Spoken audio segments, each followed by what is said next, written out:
This channel does not promote any violent, harmful, or illegal activities. All content provided by this channel is meant for an educational purpose only. নাম তার ভজন সিং রানা।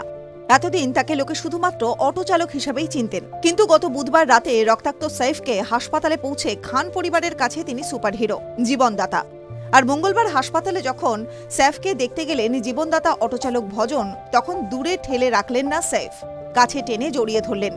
শুধুই কি তাই, আড্ডা দিলেন বেশ কিছুক্ষণ। আর সৈফের মা শর্মিলা ঠাকুর কাছে ডাকলেন ভজনকে, মাথায় হাত বুলিয়ে করলেন আশীর্বাদ।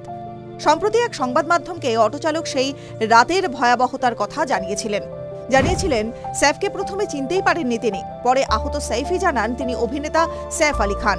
তারপর এক ছুট্টে অটো গিয়ে দাঁড়ায় লীলাবতী হাসপাতালে। চিকিৎসকরা তখনই জানিয়ে দিয়েছিলেন সৈফকে দ্রুত আনার কারণে চিকিৎসায় সাহায্য হয়েছে। প্রথমে শোনা গিয়েছিল সেদিন রাতের জন্য অটোচালককে নাকি কোনো অটো ভাড়াই দেননি সৈফ। তারপরে অটোচালক নিজেই জানিয়েছিলেন সৈফের পরিবার থেকে 11,000 টাকা পেয়েছেন তিনি। সৈফের স্বাস্থ্য নিয়ে স্বাভাবিকভাবেই দুশ্চিন্তায় ছিলেন খান পরিবার সহ অনুরাগীরা।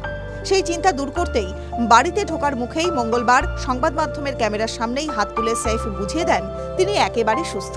সাদা শার্ট, ডেনিম জিন্স, চোখে রোদ চশমায় সৈফকে দেখা গেল একেবারে নবাবী মেজাজে। ছোট নবাবকে দেখে একেবারে বোঝাই যাচ্ছিল না যে ঠিক 5 দিন আগেই তার উপর দিয়ে এমন ঝড় বয়ে গিয়েছে। সূত্রের খবর, সৈফের উপর চিকিৎসকরা কড়া নজর রাখছেন। আগামী 2 মাস তাঁর চিকিৎসা চলবে। এমনকি আগামী 2 মাস জিমে কসরত করতে মানা সৈফের, তাকে থাকতে হবে বিশ্রামে। TV9 Bangla digital.